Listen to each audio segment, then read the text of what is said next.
Estamos casi cerrando esta campaña electoral para las elecciones generales del 26 de junio y hoy nos encontramos con el candidato al Congreso por Unidos Podemos en Melilla, José Carlos Martínez. ¿Qué tal? Hola, buenos días. Bueno, Unidos Podemos, un partido que hay una confluencia, ¿no?, con Izquierda Unida, con ECO y otras formaciones políticas. En Melilla parece que no ha sido posible a nivel local. ¿Qué ha pasado aquí en esta ciudad? Bueno, creo que ya se ha reiterado varias veces a lo largo del inicio de la campaña y de la pre-campaña. Nosotros llegamos con una serie de propuestas muy abiertas, muy abiertas, 3 opciones diferentes, sin nombres, con posibilidades de introducir a cualquier miembro de cualquier partido en alguna de las opciones, desde ser los cabezas de lista, ser los suplentes, o sea, completamente abierta. Pero desde el inicio cierto partido dijo que bajo ningún concepto se podía hacer una coalición, que sus siglas tenían que estar por encima de cualquier opción a la hora de plantearse unas elecciones, y otras fuerzas que en teoría en las conversaciones previas habían apostado exactamente siempre por una coalición como la mejor fórmula, que además evitara problemas después organizativos o de, por ejemplo, lo que le ha pasado a la señora Dunia, que dependía exclusivamente de la Comisión de Garantías de un determinado partido, pues eso se evitaba y se evitaban ciertos problemas. Era la fórmula más sencilla, más fácil y además más abierta, y que permitía darle opciones al ciudadano, sobre todo para despertar conciencias y para evitar una abstención tan alta como se vive en esta ciudad, que viene determinada normalmente porque como esta una ciudad de clientelismo puro y duro, y eso lo sabe cualquier ciudadano de a pie, pues mucha gente pierde conciencia tiene la conciencia de que su voto va a ser prácticamente inútil, y eso motiva altamente la abstención aquí, que se hubiera podido evitar. No ha sido posible, tampoco creo que merezca mucho estar escarbando, porque al fin y al cabo, desgraciadamente o afortunadamente, probablemente con alguno de estos partidos nos vamos a tener que entender, tanto para formar gobierno a nivel nacional como en su momento para hacer un gobierno también en esta ciudad que desaloje estas políticas. Fue entonces Unidos Podemos fue a esa reunión, ¿no?, que hubo en el campus de la UGR con intención de diálogo y con intención de un posible pacto de acuerdo con el resto de formaciones. A esa reunión se nos convocó diciendo que íbamos a extraer 3 fuerzas políticas principales, las 3 principales fuerzas, para, digamos, formar lo que iba a ser el núcleo del acuerdo y después extenderlo al resto de fuerzas políticas. Cuando llegamos allí encontramos que había un montón de gente, preguntamos que si realmente eso era si no iba a ser la opción de reunirnos los 3, pues que lo lógico es que entonces sí estuvieran fuerzas que en ese momento no estaban. O sea, allí no aparecía ECO, no aparecía UPyD, no se les había avisado. Entonces lo pusimos sobre la mesa de que si la reunión se iba a hacer con todo el mundo, tenía que ser todo el mundo. Y ya está, después no ha funcionado. Pues yo te vuelvo a repetir, desde toda la humildad posible, de dar las opciones más abiertas para que todo el mundo encontrara acomodo. No ha sido posible, pues no ha sido posible. No quiero tampoco andar, no tiene sentido a esta altura que nosotros como partido andemos buscando culpables. Yo creo que eso es una labor del ciudadano. A eso ya por último con este tema del posible acuerdo y del que no hubo finalmente, en el caso particular de Izquierda Unida con Rosendo Quero, que en una última entrevista que estuvo aquí con nosotros en Faro Televisión, comentó que casi que el que iba más el no acuerdo por cuestiones personales, falta de entendimiento en las personas, ¿no?, en los políticos, que a lo mejor es la idea. Nosotros siempre hemos asumido que somos completamente nuevos, que vamos a cometer muchos errores seguramente, porque somos nuevos, y eso lo asumimos desde el principio. Por lo tanto venimos con mucha humildad, pero eso sí, reconociendo que estamos aquí para ejercer nuestra labor como un partido que quiere gobernar. No podemos permitir que nos quieran marcar las pautas desde otras organizaciones, como evidentemente entendemos que ninguna otra organización pudiera asumir que nosotros le marcáramos las pautas. Yo no voy a calificar a nadie, a ningún compañero, aunque sean de otros partidos. No voy a calificar ni a Rosendo, ni a nadie del PSOE, ni a nadie del CPM. Yo creo que los hechos califican a las personas por sí mismas. Cualquiera que conozca a estas personas puede saber o tener una idea clara de cómo son y de lo que dicen hasta dónde es. Yo no voy a entrar en ese juego. Es que me parece penoso tener que entrar en un juego de descalificaciones. No produce nada, lo único que consigue son enfrentamientos. Con estos enfrentamientos entre las fuerzas progresistas, el PP se está hinchando de raíz desde su despacho. Me parece que no colabora en nada entrar a descalificar a nadie. Por lo tanto, mente abierta, posibilidades abiertas para el futuro. Bueno, cambiando ya de tercio, entramos con un poco el tema de inmigración. Unidos Podemos, una organización que se ha manifestado, un partido político que se ha manifestado en contra de esas devoluciones en caliente. José Carlos, ¿cómo controlar esa inmigración irregular en Melilla? Perdón. Quiero recordarte que no es solamente cuestión de que Unidos Podemos esté en contra de ese tipo de acciones.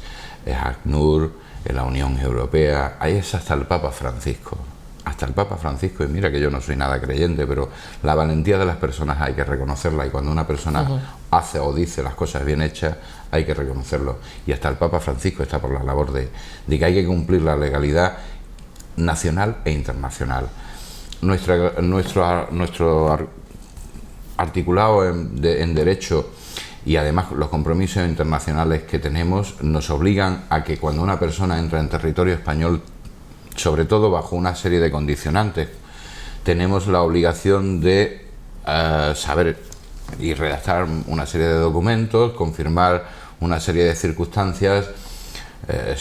Es terrible que una persona pueda entrar aquí a esta ciudad intentando solicitar asilo, por ejemplo, porque en su país pueda estar amenazado de muerte por ser simplemente tener una tendencia a una orientación sexual diferente, tan simple como eso, por ejemplo, y que desde este país, sin analizar absolutamente nada, se le pegue prácticamente una patada en la misma frontera y se le vuelva a echar, probablemente, incluso directamente a la muerte. Tenemos unos tratados internacionales que nos obligan, por más que en un despacho se quiera retorcer la ley, esas cosas funcionan así. La solución real no pasa por financiar a Marruecos, como en Europa no pasa por financiar a Turquía para que hagan de perros guardianes de las fronteras europeas. Las soluciones de estos problemas suelen pasar por llevar las soluciones a sus países de origen. En el caso de los refugiados de guerra, evidentemente por parar la guerra. Tenemos medios, nosotros los europeos hemos participado muy activamente en las circunstancias que han llevado a que esa guerra esté como está, y en el caso incluso de la inmigración, de las personas que puedan venir por hambre desde Sudáfrica, yo recuerdo a Zapatero. Tampoco tengo por qué alabar aquí a nadie, pero lo que está, como te he dicho antes, lo que está bien hecho está bien hecho. Zapatero trasladó a la Guardia Civil, policía, expertos, los trasladó a Mauritania, al Senegal, al Chad, para intentar encontrar soluciones en origen. Es allí donde hay que procurar, porque normalmente una persona, incluso por mal que le vaya, mientras pueda intentar encontrarse o buscarse la vida dentro de su país, normalmente no sale. Lo estamos viendo en este mismo país ahora mismo. Hay mucha gente que ha sido expulsada del sistema, pero incluso aquí hay personas que por 300, 400 euros que no le sacan la vida hacia adelante están trabajando y mientras puedan aguantarnos se van. Pues esa misma situación ocurre en los demás países. Las soluciones pasan por origen y en eso tenemos mucha responsabilidad. O sea, lo que define más bien es no tanto desde dentro, que también, pero también desde fuera, ¿no? Ver por qué vienen, qué es lo que ocurre fuera y intentar... Los problemas no surgen porque sí y no podemos verlo solamente en la parte en que nos afecta a nosotros cuando nos afecta. Tenemos que tener conocimiento de cuáles son las causas y en qué medida nosotros somos responsables de esas causas. No sé, lo que está pasando en determinados países por encontrar el zoltán o como se llame, este material ahora tan de moda para los iPads, los teléfonos, no sé qué, y le está costando la vida y la sangre a niños, personas mayores, mujeres. Nosotros tenemos una responsabilidad en el expolio que ha tenido y que sigue teniendo África, y esa responsabilidad debe llevarnos a asumir que esto no puede continuar así, que debemos de ser responsables como mínimo de lo que estamos haciendo en esos países. Entonces no se puede mirar las cosas solamente cuando nos afectan a nosotros. ¿Qué le falta, hablando de la frontera de Melilla con Marruecos, qué es lo que le falta? Hemos escuchado hablar de, bueno, a lo largo durante la campaña electoral de de mejorar esa seguridad, de esos protocolos con las fuerzas de seguridad del Estado. ¿Qué le falta y cómo se podría Pues solucionar? lo principal que le falta es escuchar a las personas que trabajan en ese sitio. Es escuchar las deficiencias que exigen que se solventen todo el personal que hay de frontera, tanto Guardia Civil como Policía Nacional o como personal civil que pueda trabajar en esa frontera. Ellos son los que de verdad están sufriendo las consecuencias de esa mala gestión, son los que de verdad saben qué tipo de necesidades tiene esa frontera. Lo cierto es que necesitamos el comercio atípico, por desgracia, porque no se ha implantado nunca un proyecto económico alternativo en esta ciudad, a pesar de que lleva la gestión 25 años la misma persona, nunca se ha implantado un proyecto económico alternativo en esta ciudad. Entonces el comercio atípico sigue siendo una vía de financiación de este país. Por lo tanto, es vital que la frontera mantenga una fluidez real. Cualquier ciudadano cualquiera sabe que las colas, tanto para entrar a Marruecos como para salir de Marruecos, andando en coche o en mercancía, son de 3-4 horas, con abusos, con atropellos, con aglomeraciones, con minusválidos teniendo que pasar por encima de los bultos, o los bultos pasando por encima de los minusválidos, bastante peor. La frontera necesita seguridad. Por encima de todo necesita seguridad, pero necesita fluidez. Esta ciudad ha vivido durante muchísimos años con los familiares que venían de Marruecos a visitar aquí la ciudad, los bares, la Bodega Madrid, que la tenemos ahí enfrente, siempre han estado llenas de gentes que venían de Marruecos a consumir y a gastar en esta ciudad. Eso es algo que se ha perdido en nombre de la seguridad, que no tendría por qué ser así. Y desde luego hemos perdido una fluidez tremenda en la frontera. Yo recuerdo que en la frontera pasabas, enseñabas estos documentos, se te podía cachear o no cachear dependiendo del guardia civil o del policía y tal, pero era una gestión fluida. Hoy en día cruzar la frontera puede suponer 4 horas tranquilamente para ir y 4 horas para volver. Si nuestra economía todavía depende en gran medida de esa frontera, hay que buscar las soluciones, y las soluciones pasan por las autoridades que gestionan, Si no tienen una idea muy clara y no quieren contar con los que de verdad están haciendo su labor allí, difícilmente las soluciones puedan ser válidas o de una aplicación efectiva. En el caso de la fuerza de seguridad del Estado, ¿es necesario esos criterios, ese protocolo de actuación en frontera? Hombre, vamos a ver, la indefensión jurídica que pueden tener estos funcionarios, que se puedan encontrar con que, además, al estar militarizados, tienen que andar cumpliendo órdenes, porque si bien es verdad que la orden indebida hoy en día no existe o no debería de existir, también es real que si tú le dices a un superior en la Guardia Civil o en el Ejército, todo lo que esté militarizado funciona así, desgraciadamente. Si tú le dices a un superior que su orden no la vas a cumplir, puede que no te puedan enchironar o amarrar castigar en ese momento, pero ten por seguro que tú te vas a acordar de haberle dicho a ese superior que no vas a cumplir esa orden. Tenlo muy por seguro. Entonces, no me sirve de nada que tú en un momento determinado le quieras poner X medallitas a X funcionarios que han estado a puntito de jugarse su vida profesional, su vida civil y su vida personal, pudiendo acabar en una cárcel, y como has conseguido hacer determinados movimientos judiciales, no ha llegado a más, y ahora pues para que no haya protesta le va y le pone una medallita. No queremos medallitas, queremos que puedan trabajar con total seguridad jurídica, con total seguridad primero y después con total seguridad jurídica. Es vital y es importante que puedan saber bajo sus protocolos qué se puede hacer y qué no se puede hacer. Tú no puedes, como te he dicho antes, en los despachos intentar retorcer la ley y después dejar que sean los funcionarios los que se jueguen ese retorcimiento de la ley ante los jueces. Eso no puede ser así. Menos loas y menos vivas la Guardia Civil, y más darle medios y capacidad y defensa jurídica a esos señores, a esos funcionarios. En el caso de esa disyuntiva, ¿no?, de los partidos políticos entre el sí y el no a la unión aduanera, ¿cuál es la posición de Unidos Podemos? Es un tema muy complicado, porque es verdad que un sí nos da una serie de ventajas, un no también nos las da, a la vez que tiene unos pros y contras. Cualquiera de las dos opciones tienen pros y contras que sinceramente habría que valorar muy detenidamente. Es verdad que en principio, tal y como está ahora mismo la economía de esta ciudad, probablemente en principio nos podría perjudicar, o mucha gente que funcionan de esta economía creen que les puede perjudicar, pero habría que valorar muy detenidamente entre todos los sectores de la ciudad cuáles son las ventajas y cuáles son los inconvenientes tanto de una posición como de otra. Es verdad que se podría abrir un mercado de 300 millones, pero tampoco te sirve de nada si no produces como estás ahora, ¿no? ¿De qué quiero tener posibles 300 millones de compradores si yo no produzco nada? Primero tenemos que ver si aquí vamos a poder producir algo, si aquí se va a poder generar algún tipo de industria de alto valor, tecnológico, científico. Si aquí en realidad podemos generar algo, entonces sí, evidentemente nos puede llegar a interesar estar dentro de la Unión Europea. Pero lo primero que tenemos que ver es qué tipo de proyecto económico queremos para esta ciudad, y en función de ese tipo económico que valoremos que es el que puede funcionar en esta ciudad, entonces es cuando tendremos que valorar ese proyecto económico, cómo funciona mejor dentro o fuera de la Unión Europea. Y desde luego, sobre todo con la participación de la ciudadanía. No se puede gestionar todo solamente desde los despachos y sin escuchar a la gente. ¿Es Marruecos un buen socio para la hora de controlar el flujo migratorio entre ambos países?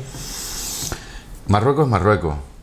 Es un socio, es un país con el que tenemos oficialmente muy buenas relaciones y tiene sus deficiencias democráticas.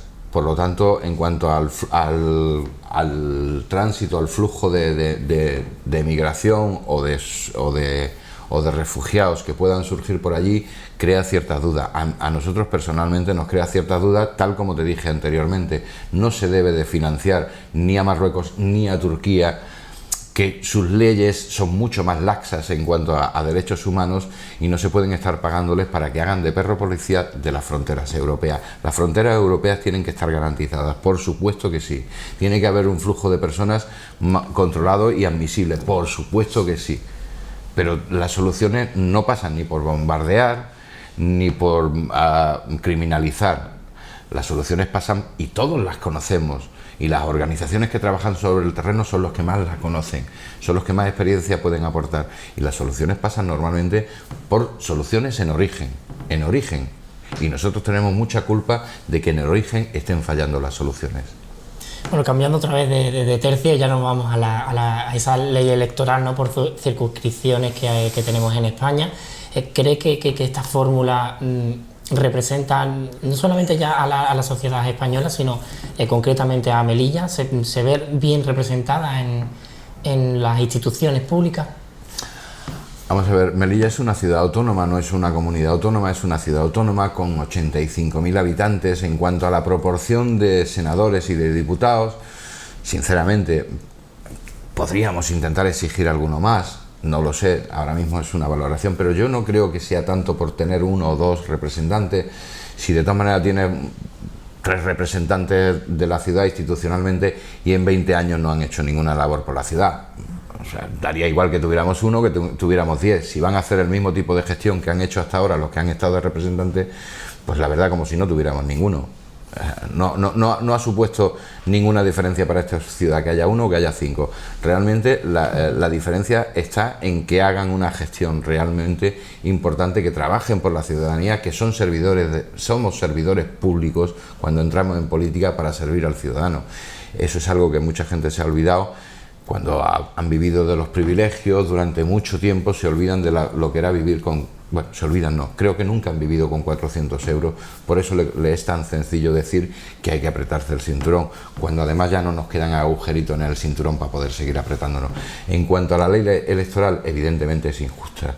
En este país, la democracia dice que una persona, un voto, y debería de tener ese razonamiento, debería ser el fundamento principal de la ley electoral, y evidentemente no es así. Ejemplos muy sencillos y muy claros: un partido catalanista, por ejemplo, un partido regionalista determinado con 300.000 votos puede tener 9 representantes en el Parlamento, mientras que un partido nacional con representación en todo el territorio nacional pueda sacar 1 millón, 1,5 millones de votos y no tenga nada más que 2 diputados, 2 representantes. Evidentemente algo está fallando ahí, y normalmente lo que está fallando es la fórmula de circunscripción y la fórmula de persona que se representa esa circunscripción. Nosotros proponemos que la nueva ley, entre otras muchas cosas, debería de llevar circunscripciones por comunidades, por regiones, por comunidades autónomas y en función de la población que tienen, porque hay comunidades autónomas muy amplias pero con muy poquita población y otras con menos espacio pero con mucha población. Todo ese tipo de cosas hay que determinarlas para que al final el objetivo principal sea una persona, un voto. ¿Qué es lo primero que os gustaría hacer a Unidos Podemos si llegarais a ese Parlamento, a ese Senado? ¿Qué es lo primero que os gustaría tratar allí, desde estas cámaras? Pues probablemente una de las primeras medidas que intentaríamos que se volvieran a tratar en tema, puesto que aunque la hemos llevado en esta legislatura anterior, como no ha habido efecto legislativo real, pues se ha aprobado pero se ha quedado ahí en nada, pues evidentemente es muy importante volver a poner encima de la mesa la Ley 25 sobre derechos sociales. Es vital, dada las circunstancias, un tercio de la población, en fin, no te quiero aburrir con datos que ya son de todos conocidos, de cómo vivimos, pero es vital que ese tipo de ley de emergencia social se tenga que volver a poner en marcha y lo antes posible. Probablemente sería una de las primeras leyes. Intentar reformar la ley electoral, después hay muchas otras cosas para poner en marcha, la reactivación económica, plan de emergencia también energética. Hay mucho, pero sobre todo creo que una de las primeras medidas que intentaremos poner en marcha será de nuevo esa ley 25 de emergencia social. Imagino cómo ha sido durante la campaña, ¿no? Habéis recorrido los distintos barrios de toda la ciudad, tanto en más interiores como los barrios periféricos. ¿Cómo ha sido ese acercamiento con los vecinos? ¿Qué es lo que ha llamado más la atención de lo que os han transmitido y de sus necesidades? Bueno, no quiero parecer, pero vamos a ver. Aquí en el centro básicamente el funcionamiento ha sido el mismo de otras campañas. La gente se acerca con cierto resquemor, la gente se acerca con bastante miedo de que lo vean cerca de la gente de Podemos. O sea, por favor que no salga la foto, por favor que en las cámaras, eso sí es verdad que sigue siendo aquí en el centro.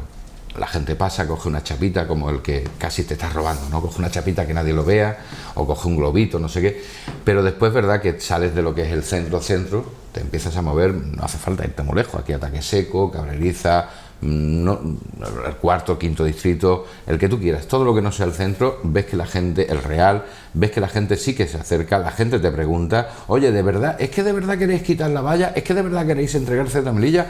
Es verdad que empiezan por las preguntas más tópicas y todas las mentiras que se han tratado de hacer sobre nosotros, ¿no? Entonces, empezamos diciéndole, mira, una cosa es lo que nosotros decimos y otra es la que dicen que decimos, son cosas diferentes, ¿no? Pero sí es verdad que la gente ya se acerca, te pregunta, empiezan a estar de acuerdo y sobre todo una de las cosas que más nos emociona, nos ilusiona, es que la gente por fin es consciente de lo que nos está suponiendo, de lo que nos supone el sistema político que ha habido hasta hoy, la corrupción generalizada en prácticamente todas las instituciones y desde las más altas esferas de este país, es algo que ya la gente empieza a no perdonar. Hasta ahora no lo miraban porque, bueno, yo voy con mi partido aunque pierda, como el que va con el Betis man que pierda. Pues aquí la gente era forofa de su partido, hiciera lo que hiciera. Es verdad que todavía habría que preguntarle a algún votante del PP cuántos delitos tiene que cometer el PP para que te plantees si de verdad merece tu voto. Es verdad que a lo mejor todavía hay militantes o votantes que habría que preguntarle eso, pero en la ciudad en conjunto me sorprende, me anima, más que me sorprende, me anima mucho ver que ya hay un reconocimiento de eso y que se nos acercan como una gran esperanza, como la posibilidad de ofrecerle la sonrisa que probablemente o no habían tenido o habían perdido y que vuelven a encontrar viendo una ilusión, una ganas de trabajar, una ganas de ser decentes y honrados y trabajar para servir al público, no para llenarte tus bolsillos o los de los amigos tuyos o tus familiares. Eso yo creo que está calando. Nuestros diputados empezaron dando ejemplo, 1.800 euros, el resto se dona, no queremos tarjetas de los 3.000 euros para taxi, no queremos dietas especiales, no queremos tener la línea ADSL en casa que me la paguen todos los españoles. En fin, hemos empezado dando ejemplo y creo que esa es la mejor fórmula de hacer política en este país, dando ejemplo y demostrando con hechos que las cosas sí se pueden hacer. ¿Cómo, ya en algo un poco más personal en su caso, cómo cambia su vida estando en política, cómo era antes y en qué ahora cuando lo reconocen por la calle, cuando ya lo ven que es de su formación política, cómo lo vive? En ese sentido, Lo vivo en plena campaña, lo vivo súper estresado. No tenemos tiempo. Anoche estábamos recogiendo carteles y estábamos haciendo cosas. Anoche recogimos los bártulos a las 4:30 de la mañana. Yo creo que me he dormido a las 5 de la mañana o 5 y algo. Esta mañana tenía que levantarme para abrir el negocio porque yo sigo trabajando de mi estanco. Hecho polvo, estresado, fundido, pero con mucha ilusión, con muchas ganas. El ver que es verdad que podemos cambiar las cosas, que es verdad que se puede hacer, que es verdad que la gente se ha dado cuenta de que no podemos seguir así, te da mucha ilusión. Mucha gente te pregunta, algunos se sorprenden de por qué estás en este partido. Eso les motiva también a preguntarte cosas que a lo mejor daban por hechas cuando no lo son, porque hay muchas falacias incrustadas en la mente de la gente. Y bueno, me han permitido acercarme a más gente y que más gente se acerque a mí. Pero fuera parte de eso, mi vida sigue siendo la misma. Yo voy a mi trabajo, salgo de la política, me vuelvo al trabajo, hago la misma vida y probablemente voy a seguir haciendo la misma vida. Mi vida va a ser siendo estanquero, dedicándole, eso sí, horas de sueño normalmente, horas de vida personal, incluso dinero a intentar sacar esta idea, este proyecto político adelante y que de verdad entiendan, sobre todo los políticos, no tanto la gente, porque yo creo que la gente lo ha entendido bien, los políticos sobre todo que entiendan que no vinimos para jugar un rato, que hemos venido a cambiar, hemos venido a quedarnos y sobre todo a cambiar la forma que se ha hecho política hasta ahora. Ya por último, para acabar, le dejo que el último minutillo que tenemos de esta entrevista pues se la dedique al electorado, a la sociedad melillense y le cuente por qué, ¿no? Por qué en este caso tendrían que votar a Podemos y lo que ella pues quiera transmitirle. Bueno, pues fundamentalmente en este minuto no voy a pedir el voto, porque creo que es algo que el ciudadano debe de salirle de conciencia a quien quiere o no quiere votar, pero lo que sí tengo que decirle o pedirles es que reflexionen muy bien, que sean muy conscientes de lo que están haciendo y de a quién están apoyando en ese momento en que están echando el voto a la urna. Nos encontramos en un momento muy trascendental de la historia, de lo que va a ser la historia de este país. Hay dos proyectos políticos muy claros, muy definidos. Uno es el que representa al PP, la corrupción, la mafia institucionalizada, los señores muy bien trajeados, con trajes muy bonitos de corbata que le pagamos entre todos, pero que los dineros están en Suiza, en Panamá. Quiero recordar que Panamá es solo un despacho el que hemos descubierto. El día que veamos todos los despachos que hay en Panamá no sé lo que vamos a hacer. Bueno, que la gente sea consciente de lo que nos ha traído hasta aquí, del quién te ha dicho que tienes que apretarte el cinturón y vivir con 400 euros o menos, y quién representamos un cambio de este tipo de políticas que va a decirle a los que de verdad no pagan, a los que de verdad se llevan el dinero fuera, si quieres hacer y vivir en este país, tienes que colaborar para que este país siga adelante, tienes que hacer que la política sea social y que la gente pueda vivir. Si la gente es capaz de comprender la diferencia entre esas dos opciones, no creo que haga falta pedirles el voto. Van a ser muy conscientes de a quién deben de votar. Pues muchísimas gracias, José Carlos Martínez, por haber estado aquí con nosotros, candidato al Congreso de los Diputados por Unidos Podemos. Y nada, vosotros que hasta la próxima y que sigáis ahí con nosotros.